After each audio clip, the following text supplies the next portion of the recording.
আসসালামু আলাইকুম। প্রিয় দর্শক, দেখতে পাচ্ছেন এখানে একটি মাত্র মরিচ গাছ টবে লাগানো এটা।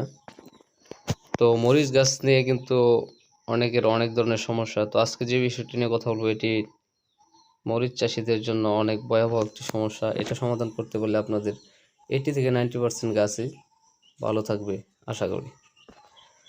তো এই সমস্যাটা দেখেন, নিচের দিকে যে পাতাগুলো উপর দিকে কুঁকড়ে যাচ্ছিল, এইভাবেই কিন্তু মূলত লিফ কার্ল অথবা গাছের ফোলা রোগ, আপনারা যেটাই বলেন, এই রোগটা সৃষ্টি হয়। তো এটা কিন্তু এই রোগের সৃষ্টির প্রথম ধাপে ছিল আমারও চোখে পড়েছে।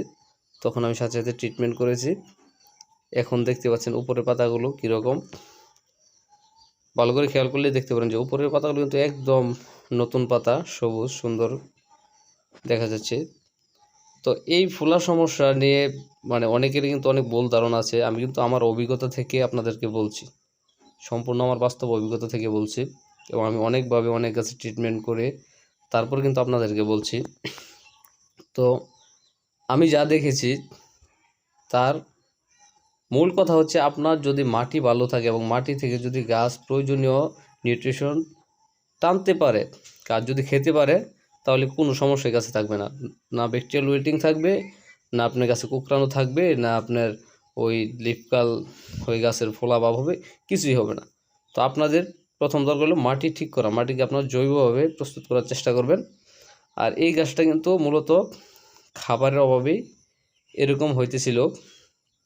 যখন এই অবস্থা দেখেছি আমি, তখন আমি একটি তরল সার তৈরি করেছি, যেটা আপনার এটাতে সব ধরনের মাইক্রোনিউট্রিশন ছিল,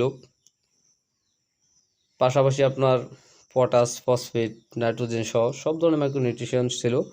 এটা আমি নিজে তৈরি করেছি তরল সার হিসেবে। তো এই সারটা প্রয়োগের পরে মোটামুটি গাছ এই স্টেজে চলে আসছে।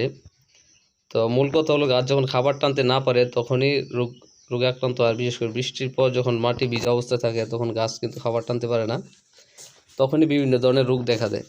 তো আপনারা চেষ্টা করবেন জমিতে জু রাখার জন্য, এবং যখন বৃষ্টি চলে যাবে তখন ভালো মানের ছত্রাকনাশক, কীটনাশক স্প্রে করবেন, এবং পাশাপাশি যখন মাটি সামান্য জুয়ে চলে আসবে, গাছ খাবার টানা উপযুক্ত হবে, তখন কিন্তু জমিতে খাবার দেবেন।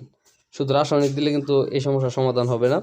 এই সমস্যার জন্য আপনাদের জৈব খাবার দেওয়ার চেষ্টা করতে হবে অবশ্যই। আর ভিডিওটি ভালো লাগলে লাইক, শেয়ার করবেন, এবং চ্যানেলটি সাবস্ক্রাইব করে পাশে থাকবেন। আজকের মতো এখানেই শেষ করছি। আল্লাহ হাফেজ।